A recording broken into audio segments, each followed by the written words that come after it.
Stephen. Oh my gosh, my stomach's in a knot. I get nervous, but it's excitement, and it's just this huge, massive desire to serve and to give somebody a tool, give them something that will take them to the next level. And I'm so, so, so grateful to have been asked. And I say a little prayer, and I honestly, this is a business tip. I say a little prayer every single time I get ready to do something like this. And I just ask for the ability to inspire one person, to give one thing, one tip to one person out there that can make a difference and help them move forward. So I want to say thank you. I just can't believe what fun it's been to sit here and listen to beautiful Julie Mai. What a lovely, lovely Hawaiian angel she is. I've been blessed to be over at her home with her beautiful children and husband, and I haven't been on a surfboard since then, Julie, but dang it, I'm going to get back over there and do it again. And I can't tell you what it means to me to sit here and to listen to Michael Epstein, father of two beautiful boys. Mom, that woman was never going to have a baby with this man because he couldn't, there's no way he could make the money to support two children in California. So to have had any part in his success is just a beautiful thing. So thank you, Mikey, for saying yes to LifeVantage. First of all, I want to tell you guys, I'm really, really, really excited. I was in Utah recently recording my part of the convention. I think our convention is going to be stellar. And I begged for a meeting with Steve Fife, and I got an hour and 15 minutes with the man. Poor guy. I never even took a bite of my sandwich. That's how much I talked. And I actually got another 30 minutes on the phone with him and another 15. And I'm telling you guys, we are in very, very, very, very good hands here. As a chief financial officer, I just feel so excited that he is our chief financial officer, our acting CEO.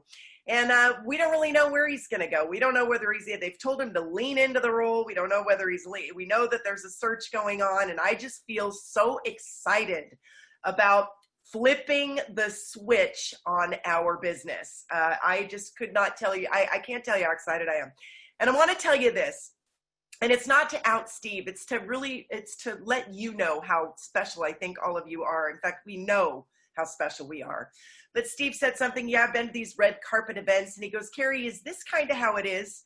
And seriously, he didn't mean anything by it, but he said, is it kind of like, you have your group of people and you go to a company and then you work really hard, and then if it's not what you want, you go to the next company and you work really hard and you take your people? And he's like, because that's kind of what it looks like at some of these red carpet events.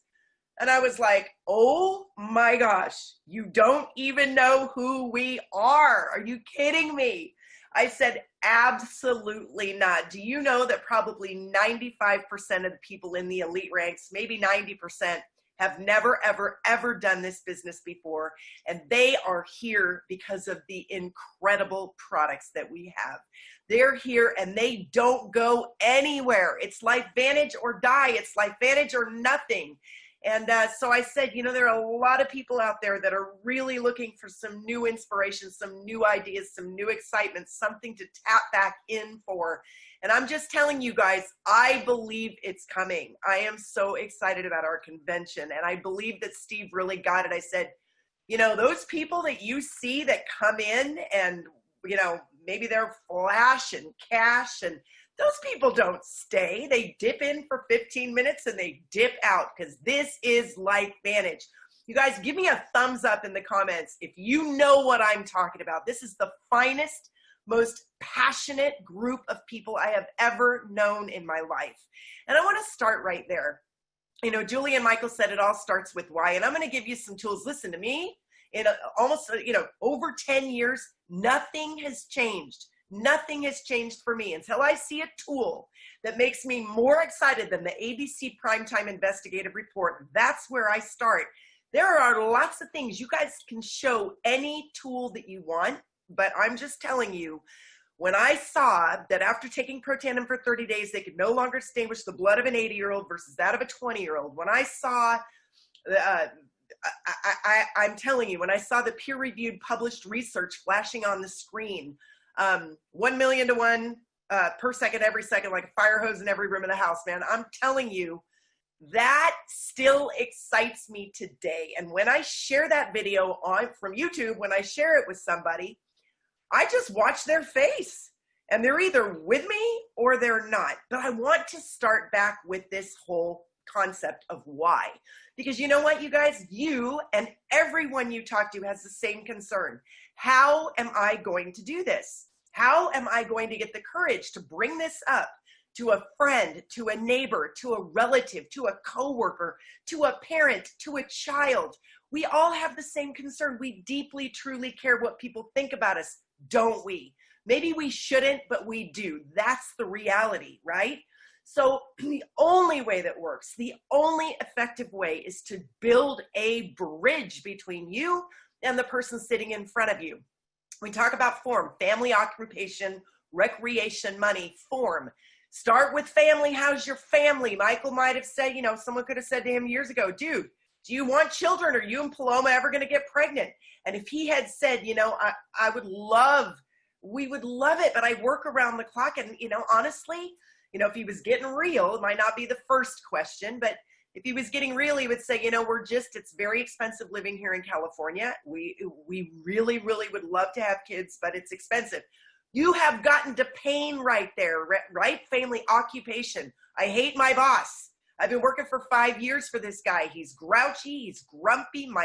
I have anxiety. I can't wait for the weekends. On Sunday nights, I'm miserable, right? That's occupation, potentially. Recreation. Where are you guys going on vacation? Well, we'd love to go on vacation. We're lacking funds, right? We're doing a staycation this year. Family, occupation, recreation, money. It's always a topic, something easy to bring up. You're building a bridge. You guys, I want you to know, I never, ever joined LifeVantage to be where I am today. I'm just being honest. I had no concept that this could possibly, in a million years, happen. I've had an Axio. I am jacked up right now. It's 10 o'clock in the morning and I've already had one. Woo! Anyway, so I am buzzing. But I never ever thought I was going to be able to do this in a million years. I did not see this. If you offered this to somebody, they'll be like, yeah, whatever, I can't do that. But all I wanted was $2,200 a month to put my kid in a private school. He had big gums. He was very little. He was ADHD to the max, and there's no way he was going to survive. No way in middle school. And I needed $2,200 a month, and I needed it now to take my kid to a private in-home situation. And let me tell you, when I saw that opportunity, I saw ABC Primetime and Stewie had me take a look at it. I said, heck yes, I'm going to run. Not because I want to make millions of dollars, not because I want to travel the world. I want $2,200 so that my kid can go to private school. And that's all I want. That's all I need. And I need it next month too. And I ran. Maria Williams took her son, Isaiah, shopping. Or was it? No, I can't remember. Took her son shopping for tennis shoes, and she had to buy like the $80 shoes. But what she really wanted was what he wanted was the $200 Nikes. This kid has giant feet. She wanted the $200 Nikes, and she said it made her sick that she could not get her son the Nikes. Furthermore, she and her husband had relocated to Phoenix, and all she wanted to do was to be able to go back to Boston and see her parents and her family. You guys, you have to connect with what it is the person sitting in front of you wants. You've got to connect. Carrie Williams, oh my gosh, you guys, I remember that story. I mean, these are my peeps. And if you don't know when you're talking to someone where their pain is, you ain't doing your job. You're talking about you, me, me, me, me, me. It should be you, you, you. The conversations would all be about the person sitting in front of you. Carrie Williams had her baby, and as did her husband was in the room. And after the baby popped out, he had to go back to work and pull an all-nighter because that's what he was. He was an attorney. She retired him probably 5, 6, 7 years, passing in the night. So it's about finding people's pain. Jackie Shepherd. Oh man, this girl, this woman, this beautiful, beautiful woman, Jackie Shepherd, has written a book, Silent Takeover. It is incredible. Overcoming emotional, mental, and addictive disorders.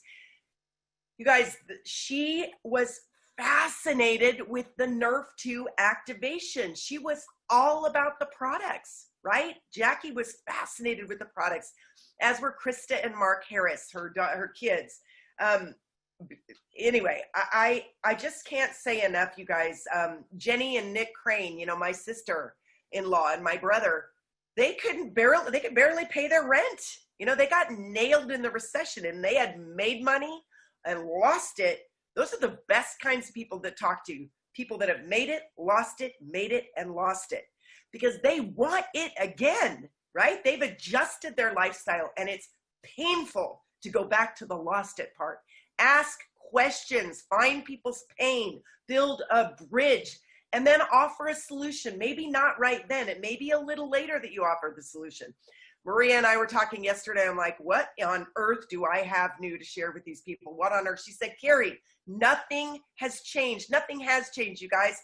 I swear, I show ABC. I went on PubMed yesterday. It's astounding. PubMed.gov, and looked at what we have there. Who has peer-reviewed published studies on PubMed? Take people through the studies. I did that yesterday. We have a PowerPoint in the playbook. You know, what do? You show ABC, you see if there's a connection, you ask questions, right? Find somebody's pain. Say, I have absolutely no idea, but based on what you just said, write that down. Based on what you said, I would be a horrible person not to offer something that I know about. And you know what? If it's for you, great. If not, no problem. I just want you to know why I'm excited and why I might be able to help you provide a solution, right? So anyway, I use ABC. I use PubMed. I use what do you call it? PowerPoint in the playbook. It's a little difficult to locate. We got to work on that, but I wanted to give you the pathway to that. Social media assets. To me, it would be awesome if we just had training and lumped it, but I'll talk to Jesse Allen about that. Social media assets, go to presentations. You have to scroll down a little bit, and there's an overview PowerPoint. So you guys, our whole theme these days is flip the switch. I love that. I love that. I might not have a dog. I might not want to flip the switch on my dog, right? I might have tons of energy and not have huge interest in flipping the switch on my energy with Axio. We don't know what switches people want to flip. So after showing a video, after asking the questions, talk about flip the switch, feel better, do more, and ask people, what switch would you be interested in flipping? If you could feel better and do more, what would you do? I'll never forget when I asked this man, and he said, I just want to hunt. I just want to hunt. I have all the stuff. I have all the friends hunting. I never, ever get to hunt. And I'm like, well, dude, if we could get you back hunting, would you be excited? This is Sioux Falls, South Dakota. Ask questions. If I could show you a solution based on what you just said. The other day when we were, shopping, you mentioned this, that, and the next thing. And, I didn't think of it at the time because we were shopping and it didn't seem appropriate, but I can't get you out of my mind. If I could show you how to make an extra $500 to $1,000 to $1,500 a month so that you could put braces on your kid, so that you could take that vacation, so that you could start saving for college. You guys have to think about what others need. It isn't about you. And then offer a solution, but you got to show them the path. We have the launch guide. So initially you show a video that you like, right? And then you're going to take a look at PubMed. That's exciting. And then potentially flip through the PowerPoint and look at where they're becoming excited. If you're Zooming with somebody, say, listen, man, this is not a short PowerPoint. I'm going to give you the points here. And when you see something that ignites your passion and you feel excited, you want to know more, stop me, right? Be human. We're not robots, but let me tell you this. You can't say the right thing to the wrong person. You can't say the wrong thing to the right person. That's a fact. I remember my very, very, very, very first sponsor in my last company. And my talk is all about my last company. It's crazy. But my sponsor was in his 60s. And this was 13 years ago. And I remember that he had a friend and they were very young, 21 years old. And they were showing the plan. Probably not making a friend, finding their pain, asking questions, building a bridge, probably none of that, just showing the plan. And finally, this young man, 21 years old, it had been 8 months that he had been showing the plan and trying to find anybody who was interested in making some money. And he finally went back to his friend's house and his friend was gone. And the dad was there, and the dad's like, dude, you look like, what happened? You look so sad. What's up? And he said, I am sad, man. I've been showing the plan on my company now for 8 months. I can't get one person to sign. The guy's like, hey, why don't you show me your plan? Tell me about it. He showed the plan, and this man, Mark Ewell, is still in the industry today after he's in his 60s, and this was literally when he was 21 years old. It launched him, and those 8 months were his training ground, you guys. So you know what? Your why has to be big. Your why has to be really, really big, and you have to be connected to it. There was a guy that's Patrick Murphy that was on the chat, and he said, I don't have my why. Patrick, you have to get quiet, get in a dark room, and figure out what you don't have. I mean, you said yes to LifeVantage for some reason. Get in a dark room, get quiet, listen for that download in the top of your head. Why did you say yes? And when you get the answer that it's money, why do you want money? If you had money, what would you do with it? Who would you do it with? Why would you do it? What is it that you want? It's so important. If you guys will never, ever, ever, ever get the what if you don't know the why. Let's see, what time is it? Are we doing good, Steve? Am I still good? We still good? Is anybody still here? Woo! Anyway, okay, so I'm going to tell you guys quickly my background, just briefly. Hi, Julie Mai. Thank you. Oh my gosh, I just need a body to talk to. Really quick, I have been going over my journey. It worries me when someone like Michael says I've been in this industry 30 years, because I remember when I would be sitting in the front row and I'd be like, dude, you've been here. Okay, how long have you been with this company? And why did you leave the other ones? And what does this mean for me? Because I don't have 30 years. I don't want it to be 30 years. That used to worry me so much. But you guys have to remember, network marketing is no different than insurance, no different than any other profession. Real estate, you may start in Prudential. You may stay there 3 years, go to RE/MAX for whatever reason. I mean, no one's going to say, well, why on earth did you leave? You know, you may go to Century 21. You may eventually open your own real estate company, and nobody judges that. It's no different here, right? I started actually selling books door to door a million years ago. You know, I was fresh out of college. I pulled a quad muscle, waiting tables, bartending, fitness instructor. And I pulled a quad muscle and I couldn't walk, I couldn't jump, I couldn't teach. And I learned really, really fast what it means to earn linear income. Work a day, get paid, work a day, get paid, work a day, get paid. You don't work, you don't get paid. I remember one time my brother fell off a ladder at Christmas, and we were all just so grateful that Kenny didn't hurt himself, because how on earth would he have gone to work on Monday to make the money for the family, right? That's linear income. Well, I was out of a job, and I got scared, and I looked at the, I'm old. I went to the classifieds in that thing called the newspaper, and I saw an ad that says, do you like to read? Do you like children? Well, I love to read and I love kids. And I said, sure. And I showed up for a group interview. Thought it was me. It was a group. Hired everybody. Everybody was hired the next day. And I started with 32 people, and we sold educational materials door to door. And it was hard and it was scary, but I was broke. I needed money. I wasn't going home to my family, my parents. And so anyway, I remember this, every single thing you do gives you a piece of wisdom for your life. And I remember we used to sit around and listen to these audio tapes. This is really dating me, audio tapes. And it was Zig Ziglar and Dennis Waitley and Jim Rohn and Tommy Hopkins and Napoleon Hill. And I remember they talked about the 80-20 rule. 80% of the people do 20% of the work, 20 do 80. And then they talked about the 1%ers. And I wanted to be a 1%er. I knew I wasn't. It literally like woke my heart up, and I sat there and I thought, what would I have to do? Who would I have to be a 1%er? And I had the yearning and the burning in my soul. I never forgot it to this day. And I look for 1%ers, and I try to be a 1%er, because that's how you're going to attract one. You've got to be one. And if you want to be you want to be an elite distributor, you need to at least be a 20%er. 80% of the people do 20% of the work and 20 do 80. You're going to need to do you're going to need to work hard to attract one, right? So I learned that. And then, somewhere along the way, I got into Southern Living at Home, actually Nu Skin. And that was 1993. I got into Nu Skin. I was fascinated with the idea of leverage. Someone came to the door. I was married at the time. My husband wasn't there, and the guy said, well, I was supposed to show him my business. And I'm like, oh, dude, I'm so sorry. Show me your business.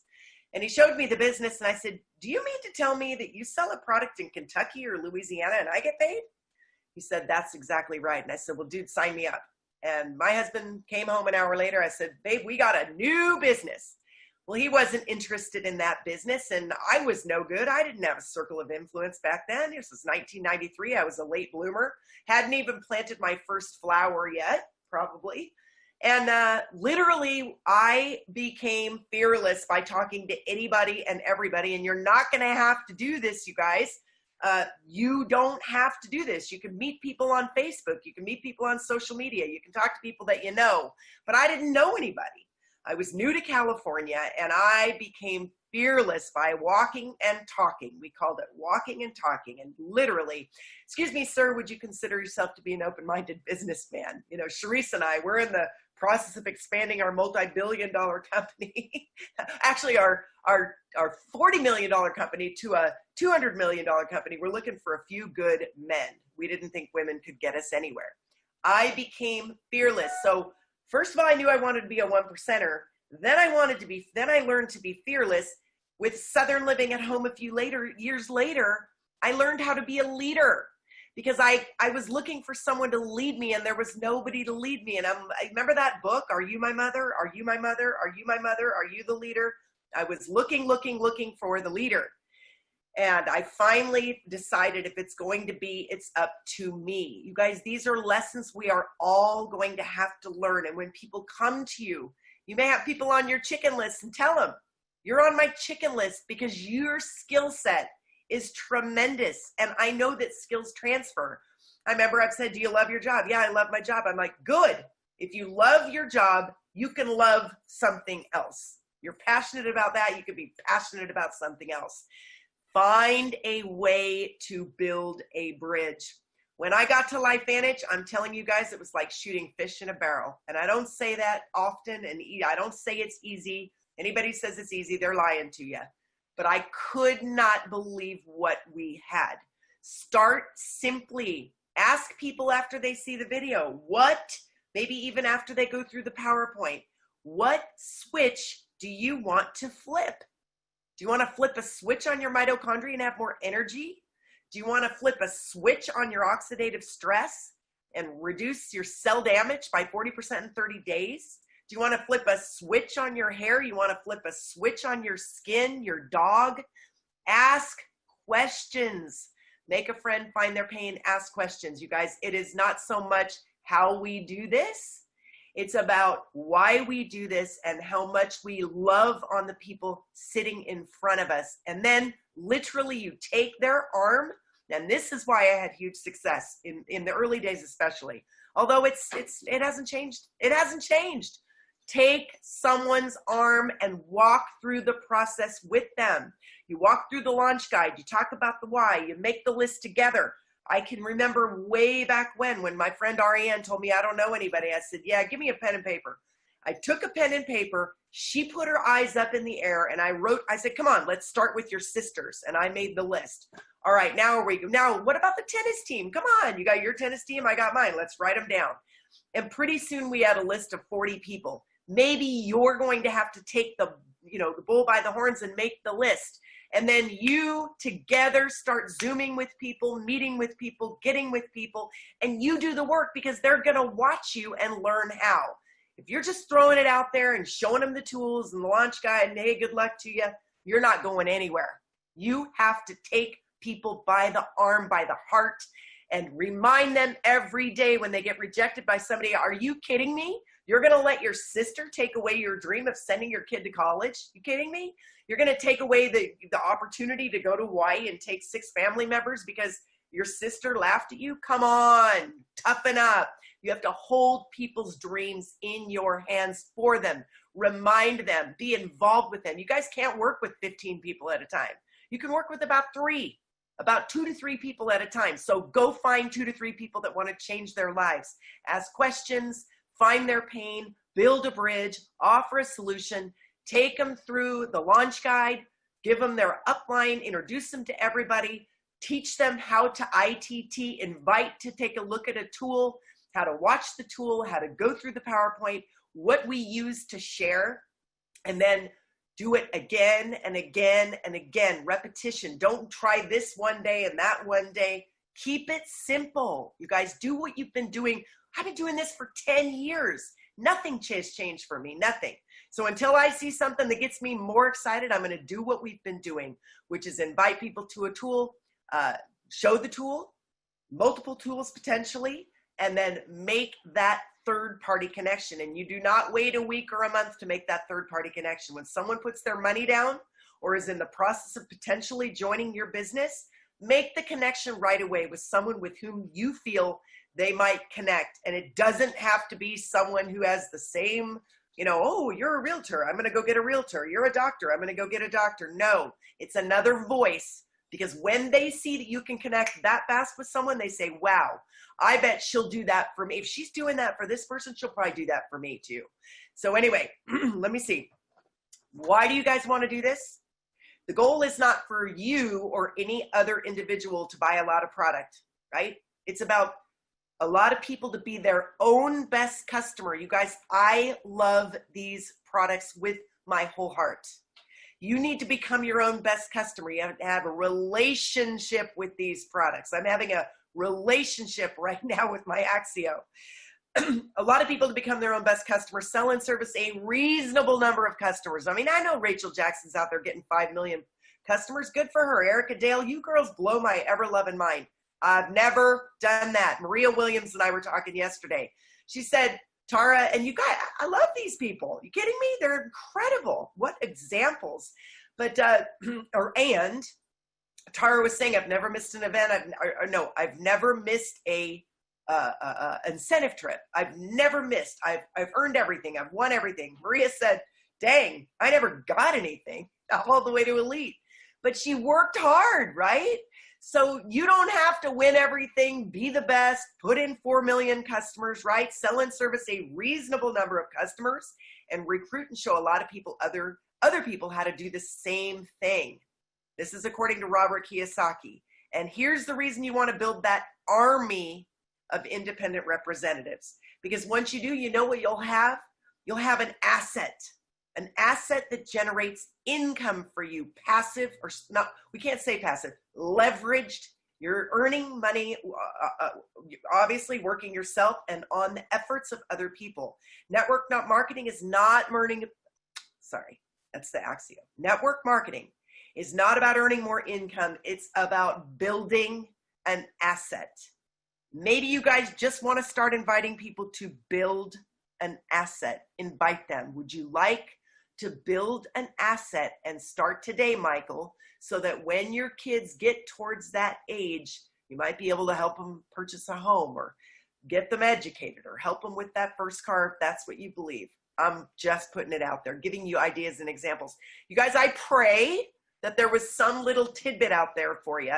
I tried, and I deeply believe in each and every one of you. Go find someone who wants this and take them by the hand and take them every day. You do not, good luck with that, have fun, make money, make a difference, woo, no. You lock arms, you make the list, you show the videos, you do the PowerPoint together, Zoom after Zoom after Zoom after Zoom, until they are pro 3s to 5s. You don't let them out of your sight.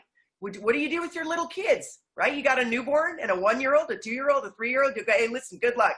Learn how to eat, learn how to walk, and when you want to run, we'll run together. No, you got to crawl with them. You got to walk with them. They're unconscious incompetence. You've got to teach them to become conscious or unconscious competence.